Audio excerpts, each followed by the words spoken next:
कभी सोचा है कि एक ही एलिमेंट जो दुनिया के सबसे कीमती हीरे में है, वही हमारी पेंसिल की नोक में भी हो सकता है? ये कैसे मुमकिन है? आज हम इसी एलिमेंट यानी कार्बन के रहस्यों से पर्दा उठाने वाले हैं, जो सच में जीवन का असली बिल्डिंग ब्लॉक है। तो चलिए इसी हैरान करने वाले सवाल से शुरू करते हैं। एक ही एलिमेंट कार्बन दो बिल्कुल अलग मतलब एकदम ऑपोजिट चीजें कैसे बना सकता है?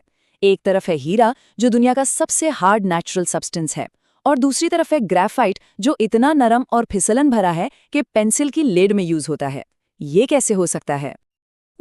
इस कमाल के विरोधाभास का जवाब कार्बन एटम की अपनी दो सीक्रेट सुपर पावर्स में छिपा है।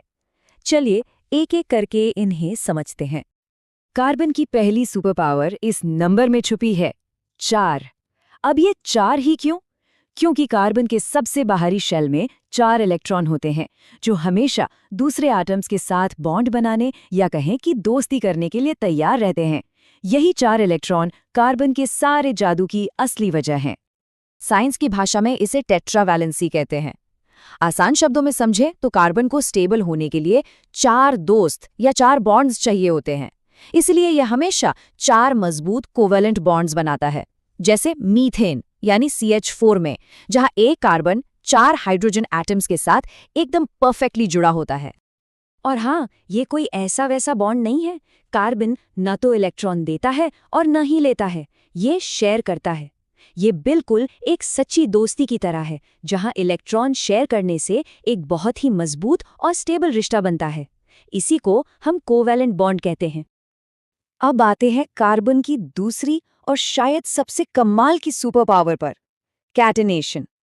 ये कार्बन की खुद के ही एटम्स के साथ हाथ मिलाकर लंबी लंबी चेन बनाने की जादुई एबिलिटी है। इसी गुण की वजह से कार्बन लंबी चेन्स, ब्रांचेस और यहाँ तक के रिंग्स भी बना सकता है, जो हमारे DNA जैसे मॉलिक्यूल्स की रीढ़ की हड्डी बनती हैं। तो टेट्रावेलेंसी और कैटेनेशन, ये दो सुपर पावर्स मिलकर कार्बन को इतना जबरदस्त और वर्सेटाइल बनाती हैं। तो चलिए अब देखते हैं कि ये हमारे शुरुआती रहस्य यानी हीरे और ग्रेफाइट के बीच के फर्क को कैसे सुलझाती हैं। जरा इस टेबल को देखिए। एलिमेंट एक ही है, कार्बन, लेकिन प्रॉपर्टीज में जमीन आसमान का फर्क है। एक सबसे हार्ड है तो दूसरा एकदम सॉफ्ट। एक बिजली कंडक्ट नहीं करता, दूसरा करता है। आखिर ऐसा क्यों?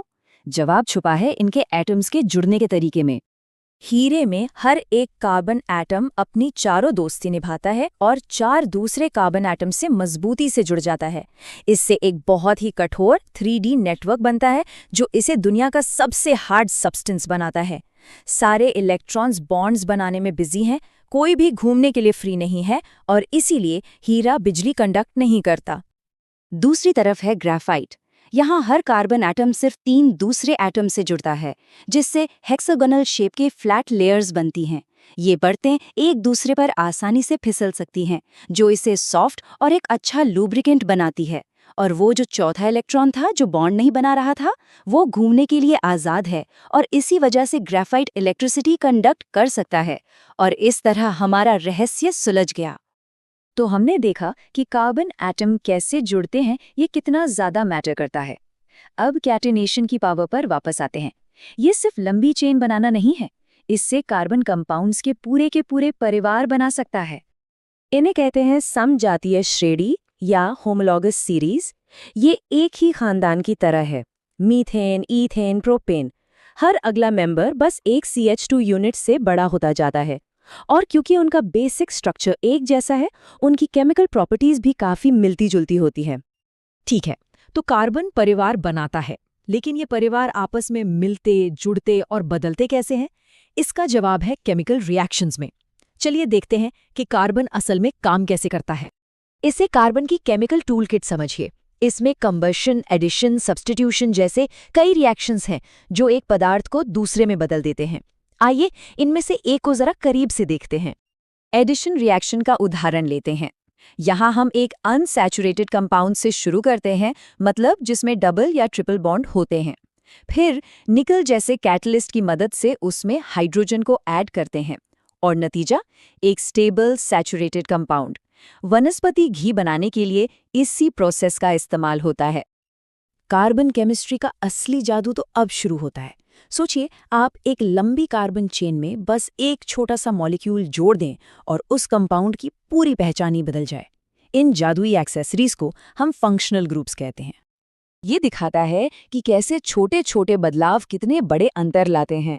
एक ईथेन चेन में OH ग्रुप जोड़ते ही वो अल्कोहल बन जाता है, और अगर COOH ग्रुप जोड़ दें तो वो सिरका बन जाता है। यही फंक्शनल ग्रुप्स किसी भी मॉलिक्यूल के बिहेवियर और उसकी पहचान को तय करते हैं। तो सबसे जरूरी सवाल, ये सब हमारे लिए क्यों मैटर करता है? क्योंकि यही सारे सिद्धांत उन अनगिनत प्रोडक्ट्स का आधार है जिन्हें हम अपनी रोजमर्रा की जिंदगी में इस्तेमाल करते हैं।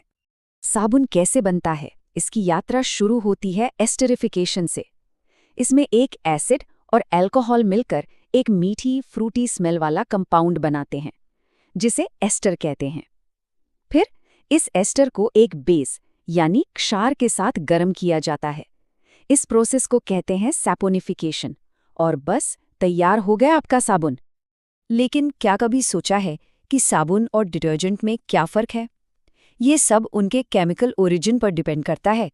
साबुन फैटी एसिड से बनते हैं और हार्ड वाटर यानी खारे पानी में अच्छी तरह काम नहीं करते।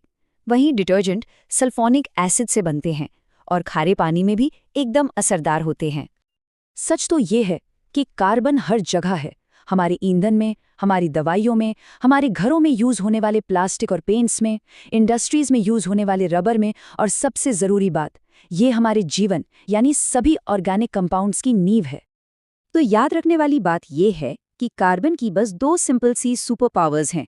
पहली टेट्रावेलेंसी यानी 4 दोस्त बनाने की क्षमता, और दूसरी कैटेनेशन यानी खुद से ही जुड़कर लंबी चेन्स बनाने की क्षमता। और यही 2 गुण मिलकर इसे जीवन का सबसे ज़रूरी बिल्डिंग ब्लॉक बनाते हैं। तो कार्बन ने हमारी दुनिया और हमारे जीवन को वो रूप दिया है जिसे हम आज जानते हैं। पर ये हमें एक सवाल के साथ छोड़ जाता है, क्या यूनिवर्स में कोई और एलिमेंट है जिसमें इतनी वैरायटी और कॉम्प्लेक्सिटी बनाने की क्षमता हो? शायद ये विज्ञान का अगला सबसे बड़ा सवाल है।